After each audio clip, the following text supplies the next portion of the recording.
देखिए भाई, पहला सवाल आपकी स्क्रीन के ऊपर आपको नजर आ रहा होगा, थीटा मालूम करें, L 20 सेंटीमीटर है और R 5 सेंटीमीटर है। L और S जो है ना वो एक ही चीज है, तो इससे घबराने की जरूरत नहीं है।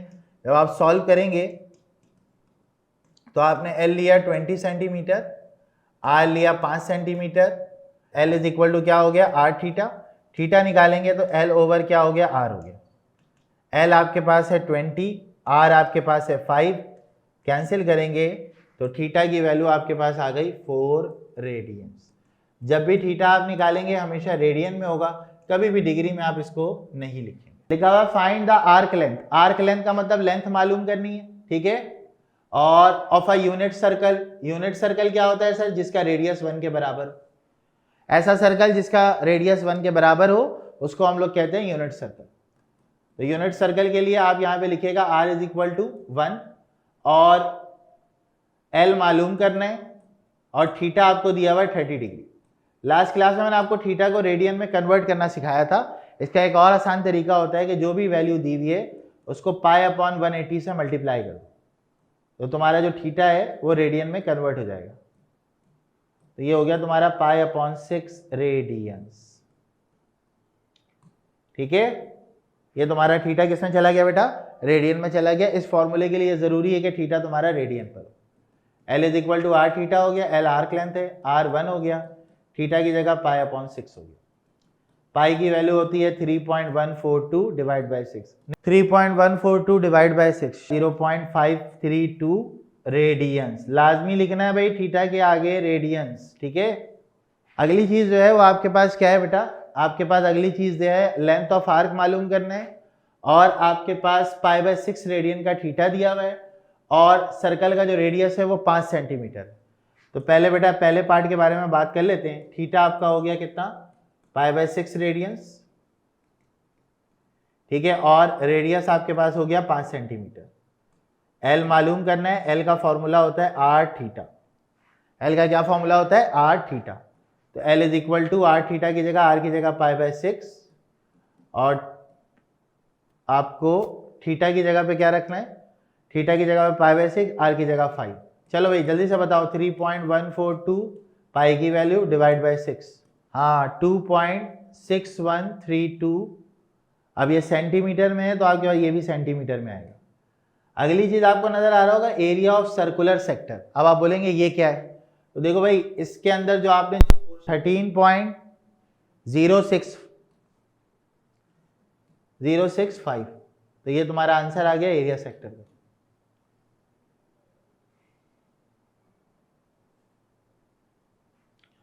और यहां पे आ जाएगा ये सेंटीमीटर स्क्वायर, ये तुम्हारा पूरा आंसर निकल कर आएगा। अगला तुम्हारे पास है a point is moving on the circle of radius 10 centimetre. एक सर्कल है और उस पर एक पॉइंट मूव कर रहा है और उसका रेडियस जो है वो मतलब 10 सेंटीमीटर सर्कल का रेडियस है और उस पर एक पॉइंट क्या कर रहा है, मूव कर रहा है। आर दिया और कितने रेवोल्यूशन लगाता है वो, 3.5 रेवोल्यूशन, ठीक है। अब आप लोग मुझे एक बात बताओ, अगर सर्किल का एक रेवोल्यूशन कंप्लीट होता है तो कितना एंगल बनता है। रेडियस तो हमें समझ में आ रहा है 10 सेंटीमीटर है। 1 कंप्लीट रेवोल्यूशन ऑफ सर्कल कितने के बराबर होता है बेटा, हाँ भाई 1 कंप्लीट रेवोल्यूशन में जो थीटा बनेगा वो कितने रेडियन का होगा, वो बनेगा 2 पाई रेडियंस का। कितने रेडियंस का बनता है बेटा, 2 पाई। जो हम लोग बोलते हैं ना 360 डिग्री, तो रेडियंस में वो 2 पाई होता है। एक कंप्लीट चक्कर लगाओगे तो 360 डिग्री का एंगल बनेगा। तो एक कंप्लीट रेवोल्यूशन में बना 2 पाई रेडियंस, 3.5 रेवोल्यूशन में कितना बढ़ेगा, तो 3.5 रेवोल्यूशंस इज इक्वल टू, ये थीटा की एक्चुअल वैल्यू आ गई 2 पाई मल्टीप्लाई बाय 3.5। बेटा कोई मुझे बता सकता है इसको कैलकुलेट करके कितना आंसर आएगा, 3 ये तो बन गया बेटा 7 पाई। कितनी वैल्यू आ गई, 7 पाई आ गई। मालूम क्या करना है भाई, फाइंड द डिस्टेंस, यानी कि L मालूम करना है। L का फॉर्मूला होता है R इंटू थीटा। R हमें मालूम है 10 सेंटीमीटर है, थीटा हमें मालूम है 7 पाई। तो 10 मल्टीप्लाई बाय 7 मल्टीप्लाई बाय 3.142, 219.94 और सेंटीमीटर है तो सेंटीमीटर यहाँ आ जाएगा। ठीक है भाई, सबको सारी बात क्लियर हो गई। याद रखिएगा एक कंप्लीट रेवोल्यूशन सर्कल का हमेशा याद रखिएगा कितने के बराबर होता है, ये 2 पाई के बराबर होता है, ठीक है, 2 पाई के बराबर होता है। इसी तरह अगर आप आधे सर्कल की बात करेंगे तो हाफ रेवोल्यूशन कितने के बराबर होगा, हाफ रेवोल्यूशन जो होगा वो पाई के बराबर होगा।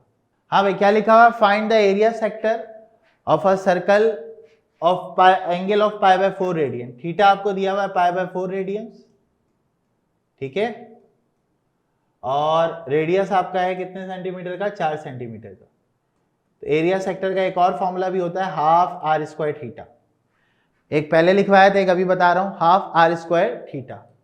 आर की जगह पे कितना आ जाएगा बच्चों, आर की जगह पे आ जाएगा 4 का square, theta already pi by 4 है, तो 4 का स्क्वायर मतलब 16 हो गया, इंटू पाई बाय 4 हो गया, ठीक है। 4 1 ज़ा 4, 4 4 ज़ा 16, 2 1 ज़ा 2, 2 2 ज़ा 4। हाँ भाई, एरिया कितना आ गया भाई, 2 मल्टीप्लाई बाय 3.142, सही है। अगला है, if a point on the rim of a 21 centimetre diameter, ये 1 है, ठीक है। एक रिम है जिसका डायमीटर क्या है बेटा, 21 सेंटीमीटर है। रिम जो है ना वो क्या चीज होती है, आप लोगों ने बाइक के अंदर जो टायर होता है, उस टायर को जब आप निकालते हैं ना तो एक सर्कुलर सी चीज आपको मिलती है जिसको हम लोग रिम कहते हैं। जैसे पंखा होता है ना सर्कुलर, जब आप उसके ऊपर का हिस्सा निकाल देते हैं तो अंदर पूरी आपको मेटल की जो है ना एक सर्कुलर सी शीट नजर आती है, सही है, उसको रिम कहा जाता है।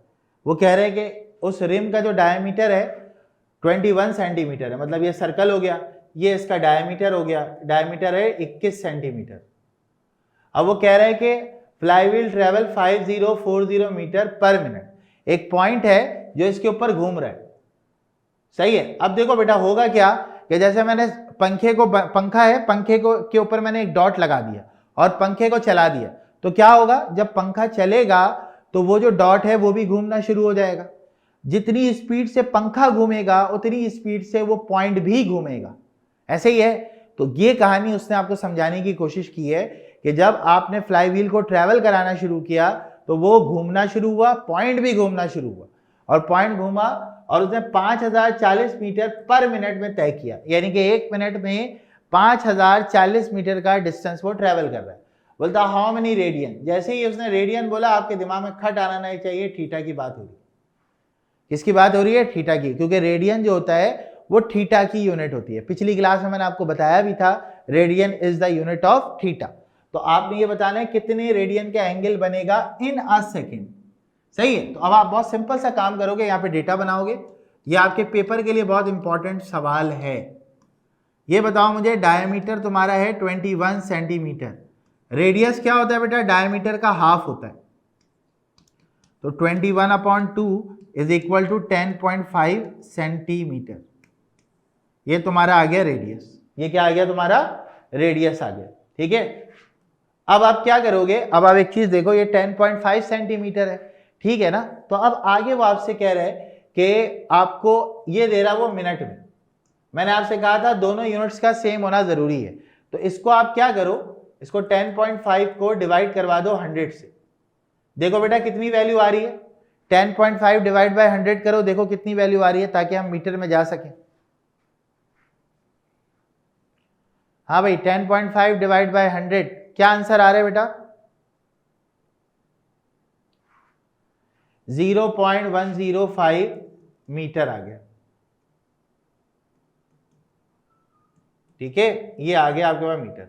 अब आपके पास बात करनी है आपने डिस्टेंस की, तो आप बताइएगा distance travel by flywheel is equal to 5040 metre per minute, लेकिन वो थीटा आपसे किस में मांग रहा है, सेकेंड में मांग रहा है। तो आप एक सिंपल सा काम कीजिएगा, 5040 मीटर है,